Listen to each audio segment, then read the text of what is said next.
பாடம் 9 கரைசல். இந்த பாடத்தில் நிறை மற்றும் கன அளவு சதவீதம் அதை சார்ந்த கணக்கீடுகள் பார்க்கலாம். ரொம்ப எளிமையான கணக்கு தான். இதில் வந்து 2 வகையான கணக்குகள் வரும். ஒன்று வந்து கன அளவு சதவீதம்,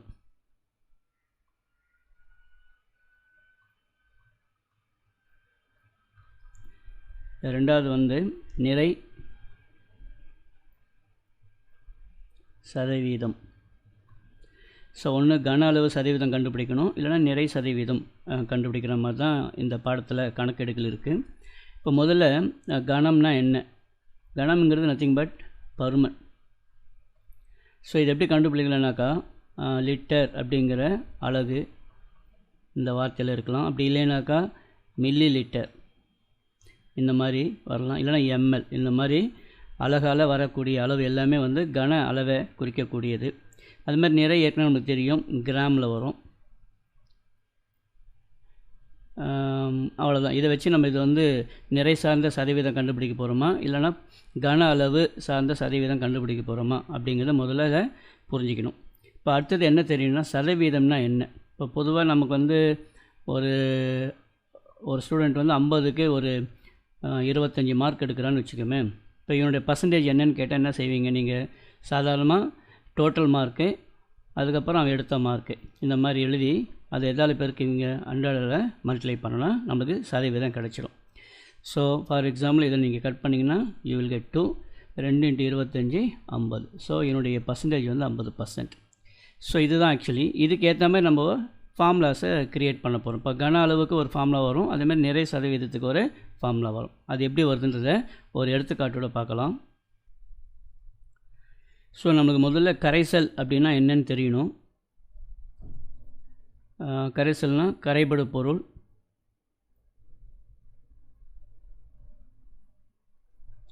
ப்ளஸ் கரைப்பான். இந்த ரெண்டும் சேர்ந்த அந்த கலவைக்கு கரைசல் அப்படின்னு பேர். அப்போ ஒரு கரைசல் என்ன வரும்னா 2 பொருள் வரும். ஒன்று கரைபட பொருள் ஒன்று வரும்.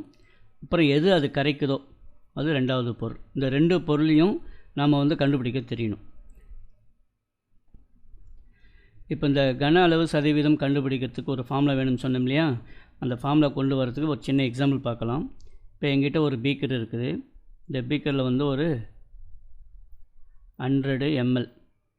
ஏற்கனவே சொல்லிக்கிறேன், ml அப்படின்னு வந்தாலே அது எதை குறிக்கிறதுனா கன அளவை குறிக்கிறது.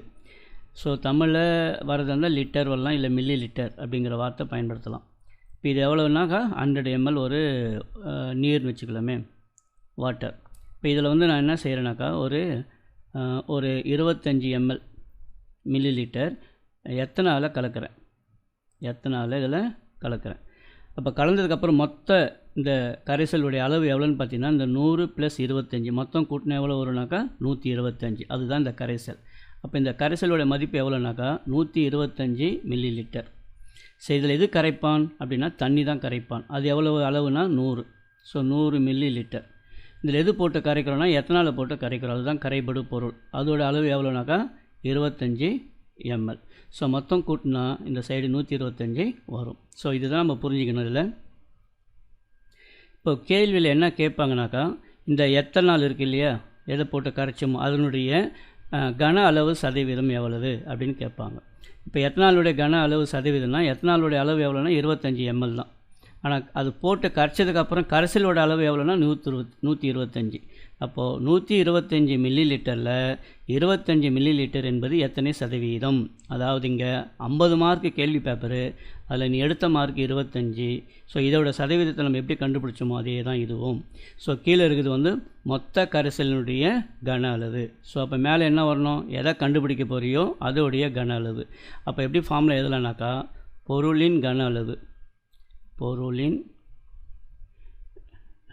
கன அளவு, இது நீ கண்டுபிடிக்க போகிற மொத்த கரைசலின் கன அளவு. அதை நீ சாதாரணமாக கரைசலின்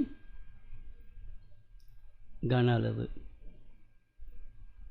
அப்புறம் என்ன செய்றீங்க? பெருக்கல் 100 போடுறீங்களா? அதே மாதிரி இங்கே பெருக்கல் 100.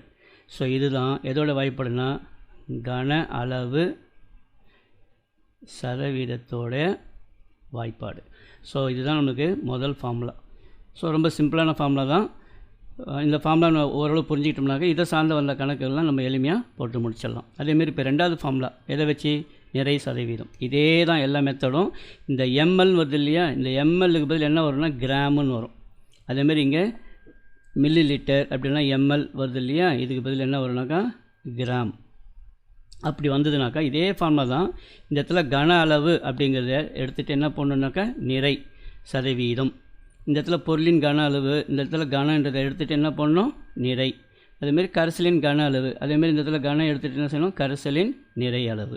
ஸோ இதுதான் இந்த ஃபார்முலா, வேறு ஒன்றுமே இல்லை. இப்போ இந்த ரெண்டாவது ஃபார்முலா எப்படி வருதுன்றதை எழுதலாம்.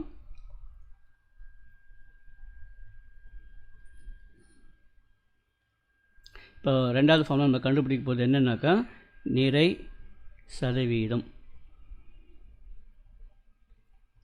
ஸோ பொருளின் இந்த கன என்ற வார்த்தையை தூக்கிட்டு என்ன பண்ணும் நிறை பை கரைசலின் கன அளவு, அதில் வந்து கரைசலின் நிறை, அவ்வளோதான், பெருக்கல் 100. ஸோ இந்த ரெண்டு ஃபார்முலா தான் அதில் முக்கியம். ஆல்மோஸ்ட் புக்கில் இருக்கிற எல்லா சம்ஸுமே இந்த ரெண்டு ஃபார்முலாலேயே நம்ம சால்வ் பண்ணிடலாம். இப்போ நம்ம சம்ஸ் போட போட உங்களுக்கு நல்ல ஒரு தெளிவான ஐடியா கிடைக்கும். நம்ம சம்ஸ் போகலாம். இப்போ இங்கே ரெண்டு கணக்கு இருக்குது. இந்த ரெண்டு கணக்கில் சில தகவல்கள் நமக்கு தேவைப்படுது. அதை வச்சு நம்ம ஓரளவு இந்த சம்மை வந்து எளிமையாக புரிஞ்சிக்கலாம். இந்த முதல் சம்மில் பாருங்கள், 9வது பாடம். இது வந்து page number 130 book solid problem. இது 100 கிராம் நீரில் 25 கிராம் சர்க்கரை. இப்போ பாருங்கள், இங்கே தண்ணி 100 கிராம் தனியாக சொல்லியிருக்கிறாங்க. 25 கிராம் சர்க்கரையை கரைத்து, இங்கே தான் வந்து அந்த வார்த்தை கரைத்துன்னு வருது. ஆனால் இங்கே பாருங்கள் 15 லிட்டர் நீர் கரைசலில் வந்துடுது. அப்போ ஏற்கனவே கரைச்சிட்டு இருக்கிறாங்கன்னு அர்த்தம். இதோட மீனிங் இதில் வந்து தனித்தனியாக இருக்குது. கரைச்சதுக்கப்புறம் எவ்வளோ அதோடைய மொத்த அளவுனா ரெண்டுத்தையும் கூட்டி சொல்லணும். ஆனால் இங்கே அப்படி கிடையாது, ஏற்கனவே கரைச்சிட்டாங்க. அதான் கரைசலில் எவ்வளோன்னா 15 லிட்டர். ஸோ 15 லிட்டரில் வந்து பார்த்திங்கன்னா தண்ணியும் சேர்ந்துருக்குது, 3.5 லிட்டர் எத்தனாலும் சேர்ந்துருக்குது அப்படின்னு அர்த்தம் இது. ஸோ இந்த வார்த்தை ரொம்ப முக்கியமான வார்த்தை. அதாவது கொடுத்துருக்கிற இந்த மதிப்பு வந்து கரைசலோட மதிப்பா, அப்படி இல்லைனாக்கா கரைபடு பொருள் இல்லை கரைப்பானின் மதிப்பா அப்படிங்கிறத கொஞ்சம் படித்து பொறுமையாக புரிஞ்சுக்கிட்டு அதுக்கப்புறம் தான் நம்ம சம் போடணும். இப்போ ஃபார் எக்ஸாம்பிள் இந்த ஃபஸ்ட்டு சம்முக்கு வருவோமே. இதில் வந்து பார்த்திங்கன்னா கரைசலோடைய மதிப்பு 100 கிராம் கிடையாது. ஏன்னா கரைசல்லாம் ஏற்கனவே சொல்லியிருக்கிறேன், கரைபடு பொருள் ப்ளஸ் கரைப்பான். இதில் 25 + 100 ரெண்டுத்தையும் கூட்டணும். ஸோ 100 + 25 = 125. என்ன வந்தது கிராமில் வந்துருக்குது. ஸோ இது கிராம். இதுதான் கரைசலுடைய மதிப்பு. ஆனால் இந்த இடத்துல கரைசலின் மதிப்பு இது ரெண்டுத்தையும் கூட்டக்கூடாது, வெறுமனே 15 லிட்டர் தான். ஸோ எப்போ அந்த ரெண்டு டேட்டாஸை கூட்டணும், எப்போ கூட்டக்கூடாது அப்படிங்கிற விஷயம் தெளிவாக தெரிஞ்சால் தான் சம் வந்து தப்பு இல்லாமல் வரும். ஸோ அதுக்காக தான் இந்த ரெண்டு சமயம் கம்பேர் பண்ணி எக்ஸ்பிளைன் பண்ணியிருக்கிறேன். இப்போ வழக்கம் போல் நம்ம சம் போட வேண்டியது தான். இங்கே என்ன வந்துடுது, கிராம் வந்துடுது. ஸோ கிராம் என்பது எதை குறிக்கிறது அப்படின்னா நிறையை குறிக்கிறது. அப்போ எதை கண்டுபிடிக்க சொல்லுவாங்கன்னா நிறை சதவீதத்தை கண்டுபிடிக்க சொல்லுவாங்க. ஸோ நம்ம ஏற்கனவே ஃபார்முலா தெரியும், நிறை சதவீதம் அதாவது பொருளினுடைய நிறை. இந்த இடத்துல எந்த பொருளை கரைக்கிறாங்கன்னா சர்க்கரை, அதோட நிறை வந்து 25. அப்போ இந்த இடத்துல என்ன பண்ணணும், 25ன்னு போடணும் பை கரைசலின் நிறை. கரைசலின் நிறை ஆக்சுவலி டெக்ஸ்ட் புக்கில் இந்த இடம் எப்படி போட்டிருப்பாங்கனாக்கா தனித்தனியாக எழுதியிருப்பாங்க. அதாவது கரைப்பானின் நிறை ப்ளஸ் கரைபடு பொருளின் நிறை அப்படின்னு போட்டிருப்பாங்க. அதுதான் நம்ம இங்கே செப்பரேட்டாக போட்டு காமிச்சிட்டேன். நம்ம அந்த மாதிரி போடணுன்னு அவசியம் இல்லை, நம்ம டைரெக்டாக எப்படியே போட்டுடலாம். ஏன்னா ஒரே மாதிரி ஃபார்முலா இருந்துச்சுன்னா நமக்கு சால்வ் பண்ணுறது ஈஸியாக இருக்கும், மறக்காமல் இருக்கும், குழப்பம் இல்லாமல் இருக்கும். அதுக்காக தான். ஸோ பெருக்கல் 100. ஸோ இப்போ பொருளினுடைய நிறை அப்படின்னு பார்த்தா எவ்வளவு, சர்க்கரை தான் இதில் போட்டு கரைக்கிறாங்க, அதோட நிறை வந்து 25 பை கரைசலின் நிறை. இந்த கொஷனில் கரைசலின் நிறைன்னு எந்த டேட்டாவும் கொடுக்கல, தண்ணியை தனியாக கொடுத்துருக்குறாங்க, கரைபடு பொருளை தனியாக கொடுத்துருக்குறாங்க. அப்போ ரெண்டுத்தையும் கூட்டினா தான் கரைசலின் நிறை வரும். அதுதான் நம்ம ஏற்கனவே சொல்லி கொடுத்துருக்குறேன். இங்கே 125 அப்புறம் பெருக்கல் 100. ஸோ இப்படியே கட் பண்ணி போடுறதா இருந்தால் போடுங்க, முடியலைன்னா அதை அடுத்த வேறு மாதிரி போடலாம், அதையும் நான் சொல்லித்தரேன். இப்போ 125ல் எத்தனை 25 இருக்குனாக்கா 5 டைம்ஸ் போகும், அதாவது 1/5ன்னு அர்த்தம் இன்ட்டு 100. ஸோ அடுத்த ஸ்டெப்பில் மேலே என்ன வரும்னா 100 வரும், பை கீழே இங்கே என்ன வரும்னா 5 இருக்குது. ஸோ இதை நீங்கள் கட் பண்ணிங்கன்னா யூ வில் கெட் 20. ஸோ இதோடைய நிறை சதவீதம் 20%. சப்போஸ் உங்களால் இது மாதிரி போட முடியல அப்படின்னாக்கா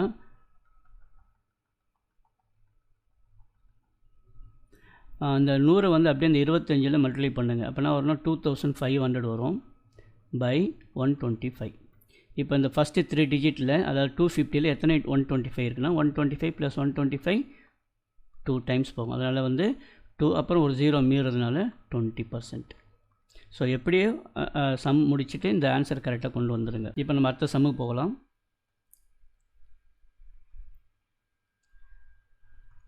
ஸோ இதில் என்னென்ன கொடுத்துருக்குறாங்க அப்படின்னா கரைசலின் மதிப்பு 15 லிட்டர் அப்படியே கொடுத்துட்டாங்க. ஸோ என்ன கண்டுபிடிக்கணும்? கன அளவு கண்டுபிடிக்கணும். அப்போ நம்ம ஃபார்முலா என்ன எதுனா கன அளவு சதவீதம்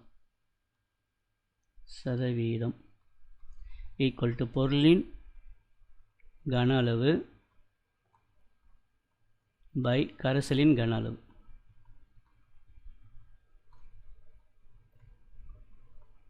பெருக்கல் 100. பொருளினுடைய கன அளவுனா இந்த 3.5 லிட்டர் எத்தனால் இதுதான் பொருள். ஸோ இது வந்து 3.5 பை கரைசலின் கன அளவு ஏற்கனவே சொல்லிட்டாங்க 15 லிட்டர். ஏன்னா இங்கே வார்த்தை பாருங்கள் கரைசலில் அப்படின்ற வார்த்தை வந்ததுனால ஏற்கனவே ரெண்டும் தண்ணியும் எத்தனாலும் கலந்து வந்த மதிப்பு தான் இது. ஸோ அப்போ இங்கே 15 × 100. இப்போ வழக்கம் போல் இந்த டெசிமல் எடுக்கிறதுக்கு நம்ம இந்த 100ஆல் பெருக்கிட்ட டெசிமல் போயிடும். 3.5 100ஆல் பெருக்குனா நம்மளுக்கு வந்து 350 கிடைக்கும் பை 15. இப்போ நம்ம 350 15ஆல் வகுக்கலாம். ஸோ ஃபஸ்ட்டு 2 டிஜிட் 35ல் எத்தனை 15 இருக்குதுனாக்கா 25 30 மீதி 5 அதுக்கப்புறம் 0 இங்கே கொண்டு வரீங்க 50. 50ல் எத்தனை 15 இருக்குன்னா 35 45 மீதி 5. ஸோ இதுக்கப்புறம் இங்கே டிஜிட் இல்லாதனால பாயிண்ட் வச்சுக்கிங்க. இங்கே ஒரு நம்பர் 0 போட்டுக்குங்க. இப்போ 15 மறுபடியும் 50ல் எத்தனை 15 இருக்குதுனாக்கா அதே தான் 3. அகெயின் இது வந்து போயிட்டே தான் இருக்கும். ஸோ நம்மளுக்கு வந்து ஆன்சர் என்ன 23.3%. So the answer is 23.3%. So இது ரொம்ப ரொம்ப முக்கியமான கணக்கு. நிறைய எக்ஸாமில் ரிப்பீட்டடாக அந்த கேள்வி கேட்டுகிட்டே இருக்கிறாங்க. ஏன்னா பிகாஸ் இதில் ஒரு ட்விஸ்ட் இருக்குது. நிறைய ஸ்டூடெண்ட்ஸ் என்ன பண்ணுவாங்க ரெண்டுத்தையும் கூட்டி போட்டுட்டு இந்த ஆன்சர் போடுவாங்க, தப்பாக வந்துடும். அதுக்காக தான் இந்த கொஷின்ஸ் வந்து ரிப்பீட்டடாக கேட்குறாங்க. ஸோ நம்ம அடுத்த ப்ராப்ளத்துக்கு போகலாம். ஸோ அதே பாடம் பேஜ் நம்பர் 133ல் ரோமன் லெட்டர் 6 அதில் 5th கொஸ்டின். 180 கிராம் நீரில் 45 கிராம் சோடியம் குளோரைடை கரைத்து. ஸோ அப்போ தனியாக வந்திருக்கு, நீர் தனியாக கொடுத்துருக்குறாங்க, கரைபடு பொருள் சோடியம் குளோரைடும் தனியாக கொடுத்துருக்குறாங்க. அப்போ நம்ம என்ன கண்டுபிடிக்கணும்? கரைசலின் அளவு கண்டுபிடிக்கணும். ஸோ கரைசல் வந்து ரெண்டுத்தையும் கூட்டி வர்றது தான் கரைசலுடைய நிறை. அதாவது 180 + 45 கூட்டினீங்கனாக்கா 5 வரும், 8 12 மீதி 1 2 225 கிராம். ஸோ கரைசலினுடைய நிறை வந்து 225 கிராம். ஸோ நம்ம இப்போ என்ன கண்டுபிடிக்க சொல்லிக்கிறாங்க? நிறை சதவீதம் கண்டுபிடிக்க சொல்லிக்கிறாங்க. ஸோ நிறை சதவீதம் இஸ் ஈக்குவல் பொருளின் நிறை பை கரைசலின் நிறை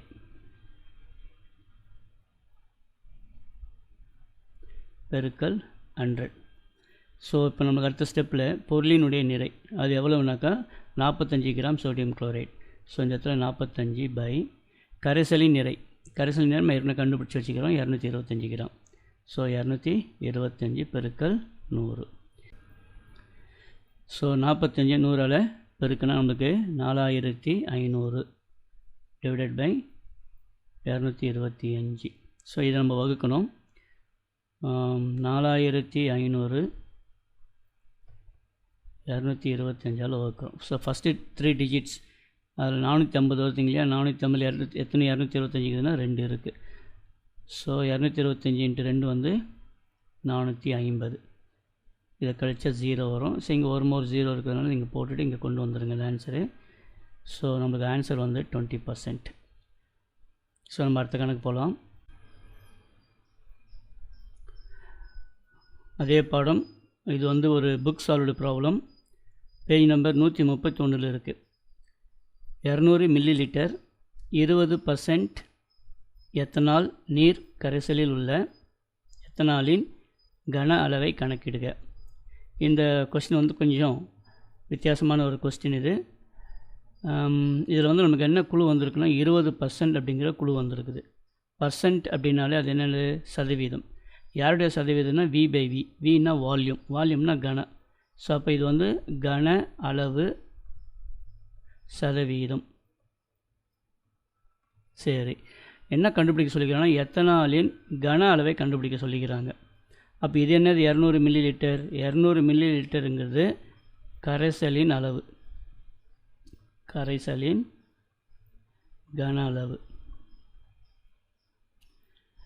ஓகே, இப்போ நமக்கு 2 டேட்டா இருக்குது. இந்த டேட்டா என்னன்றது கண்டுபிடிக்கிறது தான் இந்த கொஷினோடைய எய்ம். இப்போ முதல்ல நம்ம ஃபார்முலாவுக்கு போயிடலாம். சாதாரண நமக்கு தெரிஞ்ச ஃபார்முலா தான், கன அளவு சதவீதம். இது நம்ம என்ன எழுதலாம், பொருளின் கன அளவு பை கரைசலின் கன அளவு.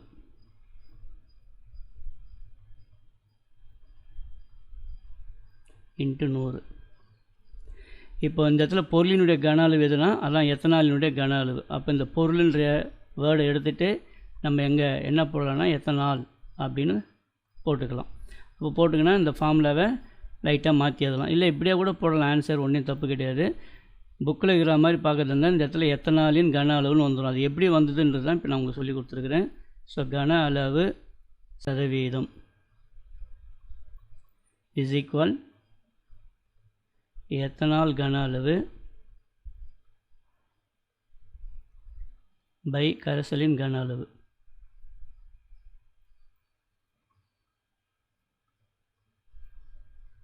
பெருக்கல் 100.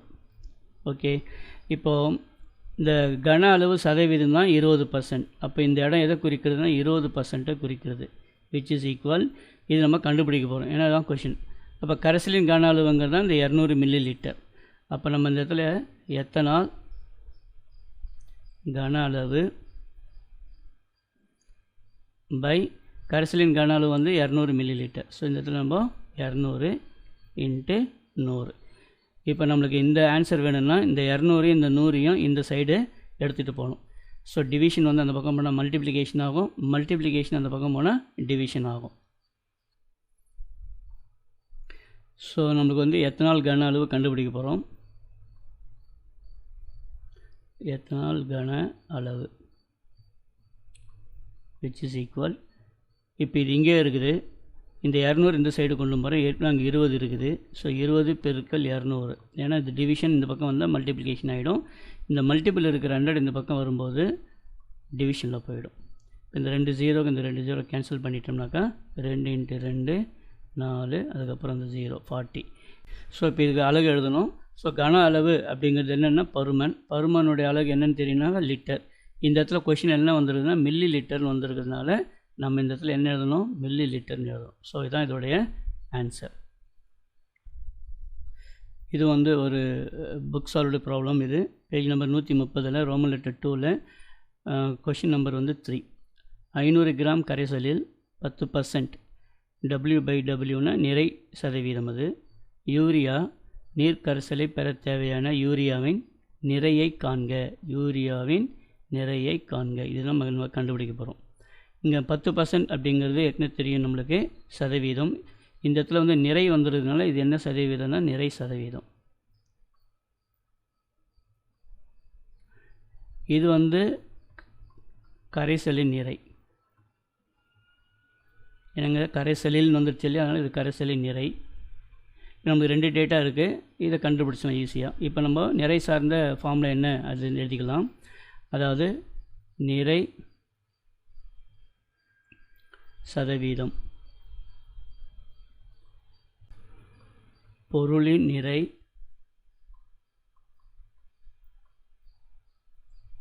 பை கரைசலின் நிறை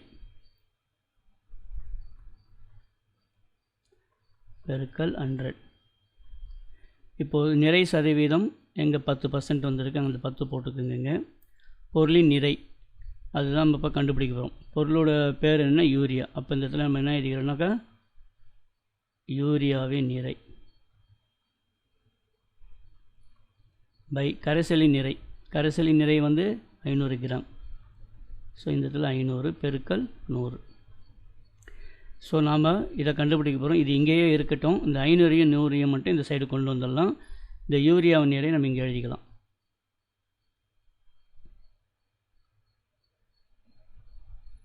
இஸ் ஈக்குவல், இது இங்கே தான் இருக்குது. இந்த 500ஐயும் 100ஐயும் மட்டும் இந்த சைடு கொண்டு போகிறோம். ஏற்கனவே இங்கே 10 இருக்குது. இந்த 500 அந்த பக்கம் வரும்போது மல்டிபிள் 500 ஆகிடும். இந்த 100 இந்த பக்கம் வரும்போது டிவிஷனில் எழுதணும் அதை. ஸோ இந்த 2 0க்கு இந்த 2 0 கேன்சல். 5 × 10 ஸோ 50. இப்போ நிறை அதோடைய அலகு வந்து கிராம், அதனால் 50 கிராம் இதோடைய ஆன்சர். இப்போ நம்ம அடுத்த கணக்கு பார்க்கலாம். அதே பாடம் page number 130 Roman letter 2 second question. இது வந்து ஒரு book solved problem. 25 degree Celsius வெப்பநிலையில் 100 கிராம் நீரில் 16 கிராம் சோடியம் ஹைட்ராக்சைடு கரைக்கப்படுகிறது. கரைபொருள் மற்றும் கரைப்பானின் நிறை சதவீதத்தை காண்க. இப்போ ரெண்டுத்தினுடைய நிறை சதவீதம் தனித்தனியாக கண்டுபிடிச்சோம். இதுக்கு ஆன்சர் போடலாம். அப்படின்னா ஏதாவது ஒரு நிறை சதவீதத்தை கண்டுபிடிச்சிட்டு அந்த ஆன்சரை 100ல் கழிச்சிட்டு வர மீதி ஆன்சர் தான் மற்றொரு பொருளினுடைய நிறை சதவீதம் அப்படின்னு எடுத்துக்கலாம். ஏன்னா நிறை சதவீதம் சதவீதனால அது எத்தனை பர்சன்டேஜ்னா 100%. ஸோ அதில் வந்து எக்ஸ் வந்து ஒரு 40%ன்னு வச்சுக்கோமே. அப்போ கண்டிப்பாக ஒய் எவ்வளோ இருக்கும்? 60% இருக்கும் இல்லையா? அந்த ஒரு அடிப்படையில் தான் நம்ம இந்த சம்மை போட்டு முடிக்கலாம். அப்போ அதுக்கு முதல்ல நம்மளுக்கு என்ன வேணும்னா கரைசலின் நிறை எவ்வளவுன்னு கண்டுபிடிக்கணும். இப்போ கரைசலின் நிறைனா இப்போ 100 கிராம் நீர் எடுத்துருக்குறாங்க. அதில் கரைபடு பொருள் யாருனாக்கா சோடியம் ஹைட்ராக்சைடு. சோடியம் ஹைட்ராக்சைடுடைய கிராம் வந்து 16. ஸோ ரெண்டுத்தையும் கூட்டி வர்றது தான் கரைசலின் நிறை. ஸோ இது வந்து 116 கிராம். ஸோ நம்ம கணக்கு போகலாம். அதாவது இப்போ வந்து கரைபொருளினுடைய நிறை சதவீதத்தை கண்டுபிடிக்க போகிறோம். ஸோ அப்போ வந்து நிறை சதவீதம், இது யாருடைய நிறை சதவீதம்னா கரை பொருளின் நிறை சதவீதம் ஈக்குவல் டு பொருளின் நிறை பை கரைசலின் நிறை பெருக்கல் 100. இந்த இடத்துல பொருளினுடைய நிறை வந்து 16 கிராம், கரைசலின் நிறை வந்து 116 கிராம் இன்ட்டு 100. ஸோ இதோட ஆன்சர் வந்து பார்த்தீங்கன்னாக்கா 1600 மேலே இருக்கிறத மல்டிப்ளை பண்ணிக்கிங்க டிவைடட் பை 116. ஸோ 1600 அது வந்து 116ஆல் வகுக்கிறோம்.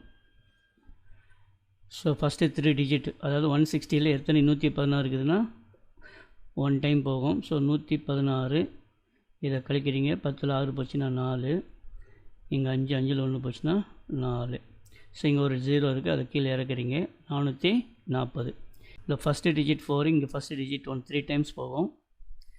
ஸோ 3 18, இது 1 ஒரு 3 3 1 4 ஒரு 3 3. ஸோ 348. இதை சப்ட்ராக்ட் பண்ணுங்கள். 10ல் 8 போச்சுன்னா 2, இங்கே 3 இருக்குது. ஸோ இங்கேருந்து 13, 13ல் 4 போச்சுன்னா 9, இங்கே 3 3 0 ஆகிடும். ஸோ இங்கே நோ மோர் டிஜிட்ஸ் இயர், அதனால் இங்கே டெசிமலில் ஸ்டார்ட் பண்ணிப்போம். இங்கே ஒரு 0 கொண்டு வாங்க. இப்போ 920, 920 எத்தனை 116 இருக்குனாக்கா 7 டைம்ஸ் போகும். ஸோ 6 42க்கு 2 மீதி 4, ஒரு 7 7 4 11 மீதி 1, ஒரு 7 7 1 8. ஸோ இது நம்ம இப்போ சப்ட்ராக்ட் பண்ணலாம். 10ல் 2 போச்சுனாக்கா 8, இங்கே 1 1 போச்சுன்னா 0, 9ல் 8 போச்சுன்னா மீதி 1. ஸோ அகைன் நமக்கு டெசிமல் வச்சதுனால இங்கே ஒரு 0 போட்டுக்கலாம். இப்போ 1080ல் எத்தனை 116 இருக்குது அப்படின்னாக்கா ஒரு 9 டைம்ஸ் போகும். ஸோ இது 9ஆல் 9 54 மீதி 5, ஒரு 9 9 5 14 மீதி 1, ஒரு 9 1 10. ஸோ இதுக்கப்புறம் நம்ம டிவிஷன் போட வேண்டாம். ஸோ நமக்கு ஆன்சர் வந்து 13.79 13.79 சதவீதன்றதுனால பர்சன்டேஜ் போடணும். ஸோ இது யாருடைய பர்சன்டேஜ் அப்படின்னாக்கா இந்த சோடியம் ஹைட்ராக்சைடு இருக்கு இல்லையா, அதாவது கரைபொருள். நம்ம இப்போது இதோட ஆன்சரை கண்டுபிடிச்சிட்டோம். இப்போ அடுத்தது என்னது, கரைப்பானின் நிறை சதவீதம் கண்டுபிடிக்கணும். இதே மாதிரி ஃபார்முலா போட்டும் கண்டுபிடிக்கலாம். அப்படின்னா நான் ஏற்கனவே சொன்னேன்லேயே ஒரு குழு, இந்த இடம் சொல்லிக்கிறேன் பார். இதில் நம்மளுக்கு ஒரு மதிப்பு தெரியும். இது வந்து 100ஆல் சப்ட்ராக்ட் பண்ணிட்டா வர ஆன்சர் தான் இதோடைய மதிப்பு. அதனால் நம்ம செப்பரேட்டாக சம் போட வேண்டிய அவசியமே இல்லை.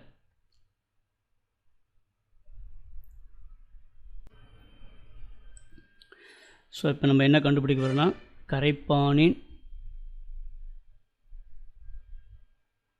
நிறை சதவீதம்.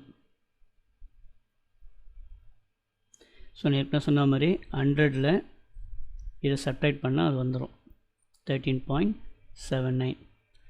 ஸோ 100 இங்கே 2 டெசிமல் வந்ததுனால இங்கேயும் நம்ம 2 டெசிமல் எழுதிக்கலாம். 13.79. ஸோ இங்கே 10ல் 9 போச்சுன்னா 1, இங்கே 9, 9ல் 7 போச்சுன்னா 2, இங்கே 9 இருக்குது, 9ல் 3 போச்சுனாக்கா 6, இங்கே 9 இருக்குது, 9ல் 1 போச்சுனாக்கா 8. ஸோ இதான் இதோடைய ஆன்சர், 86.21%. ஸோ ஆல்மோஸ்ட் இந்த பாடத்தோட இம்பார்ட்டண்ட்டு சம்ஸ் எல்லாமே நம்ம இந்த வீடியோவில் டிஸ்கஸ் பண்ணிட்டோம். இன்னும் நிறைய சம்ஸ் இருக்குது புக்கில். ஆல்மோஸ்ட் அந்த எல்லா சம்ஸுமே இதன் அடிப்படையில் நீங்கள் எல்லாமே சால்வ் பண்ணிடலாம். ஸோ இதுதான் இதில் இருக்கக்கூடிய முக்கியமான கான்செப்ட்ஸு. மீதி இருக்கிற சம்ஸ் நீங்கள் ப்ராக்டிஸ் பண்ணுங்கள்.